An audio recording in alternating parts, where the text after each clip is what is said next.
Hello, and welcome to a very special update of Prose. Though we do not have a full episode this week, I do need to send out a quick thank you to our newest patron. Miss Charlotte McGee earned herself an in-show reward for leaping into the $10 a month Patreon tier. To celebrate Miss McGee's patronage, and all my patrons, as well as all you wonderful listeners, I am going to revisit an old short story, a fan favorite in fact. So, help me in thanking our newest patron, and enjoy this revisitation of The Waking World.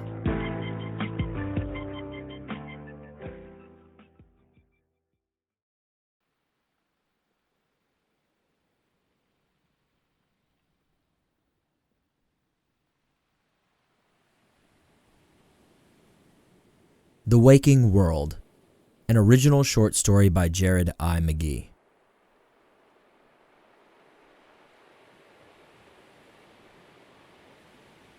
Waves crashing against the rocky shoreline. God, can I hear it? The impossibly turquoise water just off San Juan's coast. After a long day of wandering and seeing the historical sights and indulging in the culinary delights of Viejo San Juan, we find ourselves strolling down the beach, moving slowly toward our rented rooms, not wanting this perfect day to end as the sun begins to be more amber than clear, bright, tinged in gold. In this moment, neither of us has ever been happier. We laugh. We talk about small things, great things. We talk about anything but ourselves. Yet, in this moment, I know that, despite all of both of our fears, it is right for me to finally move away from an inundating, paralyzing cowardice and begin the life we both want.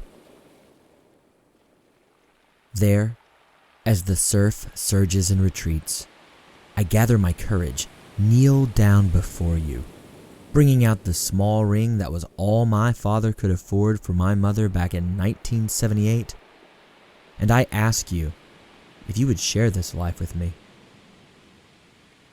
You laugh. You cry. For several long moments, you do not give an answer. You simply hold your hands over your mouth and look out to the horizon, far beyond the shore. Those white caps in the distance mesmerize you. But you do eventually turn back to me, meeting my eyes with yours, and giving me a long, ear-to-ear smile accompanied by a breathless, heartfelt, and tear-filled yes. We hug, we kiss, we walk with a little more spring in our step in the direction of our rooms. We pick up some to-go ceviche and burritos from the little restaurant El Burro that we have come to love in the small amount of time we are vacationing in Puerto Rico.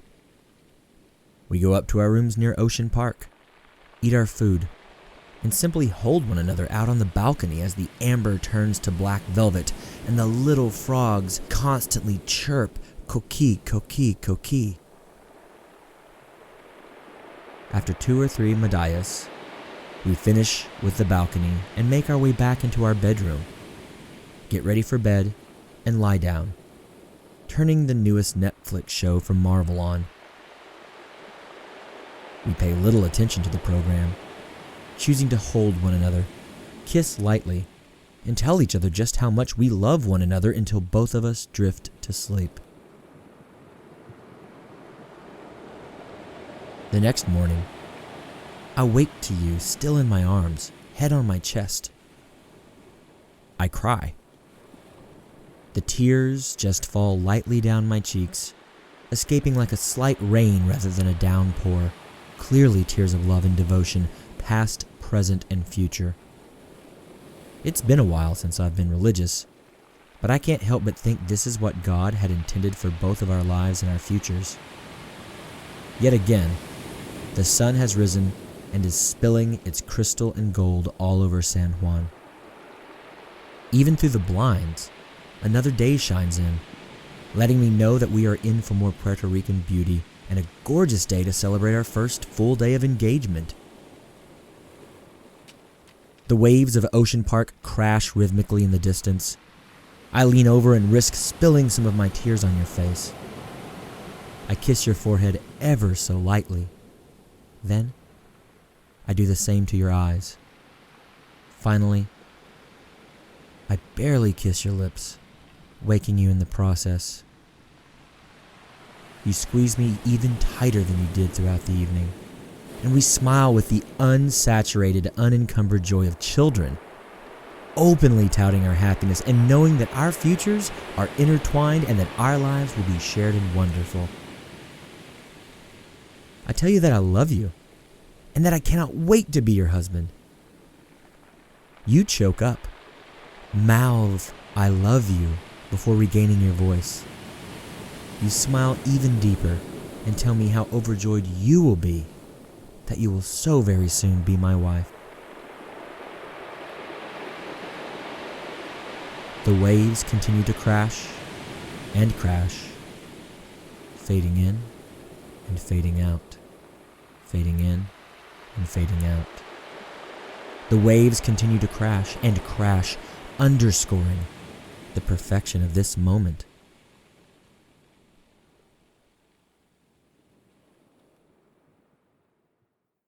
That's when John wakes up. The waves are simply the wind outside of the window. Candace is nowhere to be seen. He is alone on the threadbare couch they used to nap on together. He is wearing the same clothes he has been in since Friday's after-work workout. He thinks it is now Sunday. He shakes his head, having trouble believing that all of this had been a dream. Moments ago, he had been holding Candace yet again in his arms on that vacation to end all vacations. But that dream did not recall it correctly, did it?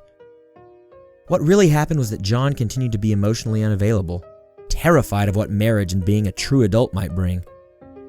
Though he had had the opportunity to ask her to marry him, he had faltered and allowed his fear to stall his hand and stall his knee being bent. John had simply made awkward jokes and commented on the weather and the architecture and the blue cobblestones when, in truth, he should have been asking to begin the rest of his life with the one woman with whom he knew he was supposed to. In the wake of all those mistakes, more and more, John found himself sleeping the days away. He barely could function in his job, choosing to go into the realms of his subconscious and his fantasy instead of face the real world and the realities that he had not acted when he needed to act. Candace wasn't gone. She was just unavailable to him now, making the situation all the more terrible for him. John began to sleep as a hobby. The dreams were not always the ones he wanted. Nightmares came. Reality reflected came. Distortions that made the already heartbreaking truth even more harrowing came. But the majority of the time he fell asleep thinking of the life that he could have shared with his love. And so John would dream these dreams of having done something just a little differently, and thereby changing the course of their stars. John had no doubts that all the sleep and retreating into the unconscious world was unhealthy. But the alternative that he saw, the only alternative that he saw, was even more sinister. So, instead of self-harm, John chose to retreat into the land of Nod, as the old poem calls it. There he proposed to Candace easily 10 times a week. She always said yes, as she would have had he ever had the courage to do so in the real waking world. Sometimes, the dreams held the wedding instead. All smiles and dark stormy grays and vibrant goldenrod yellows. Their families would smile and love the event, coming together in a way that most couples can only dream of. John's father presides over the ceremony. Candace's father wears his dress uniform from the Navy to walk her down the aisle. They always wrote their own vows. John would sing a song to Candace, Everlong, by the Foo Fighters, playing guitar along with the string quartet he'd hired for the occasion. Candace glowed in her sleek white dress, her bronzed skin in such contrast to the lace and satins and trim. They would dance the night away as their reception began in a gazebo filled with soft white lights, beginning their evening of doing so with Crazy in Love, a bow to their first dance in their heady days of courting one another, off in sun-soaked Southern California. But he would always wake. Often he forgot to eat for days at a time. He would not shower for weeks. The waking world was unimportant.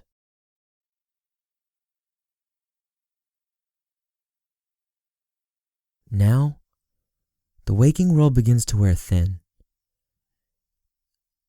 It reminds me of when I used to get lost in books as a child, joining Aragorn and Taran, Lucy and Peter in their worlds so superior to mine. The slight tweaks to the past that the dream worlds bring allow me to cling to what little meaning I have left in this world. But that's disingenuous. That meaning is not in or of this world, is it?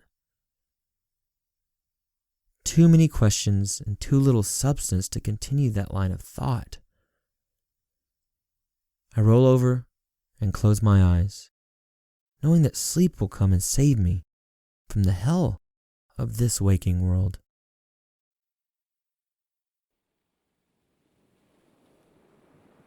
Waves. Waves crashing against the rocky shoreline. God, can I hear it? The impossibly turquoise water just off San Juan's coast. After a long day of wandering and seeing the historical sights of Viejo San Juan, we find ourselves strolling down the beach, moving ever so slowly toward our rented rooms, not wanting this perfect day to end as the sun begins to be more amber than clear bright tinged in gold. In this moment, neither of us has ever been happier. We laugh. We talk about small things, great things. We talk about anything but ourselves. Yet, in this moment, I know that despite all of both of our fears, it is right for me to finally move away from an inundating, paralyzing cowardice and begin the life we both want. There, as the surf surges and retreats, I gather my courage, kneel down before you, bringing out the small ring that was all my father could afford for my mother back in 1978. And I ask you if you would share this life with me. You laugh. You cry. For several long moments, you do not give an answer. This scares me. You simply hold your hands over your mouth and look out to the horizon far beyond the shore. Seemingly, those white caps in the distance mesmerize you, but you do eventually turn back to me, meeting my eyes with yours and giving me a long ear-to-ear smile, accompanied by a breathless, heartfelt, and tear-filled yes.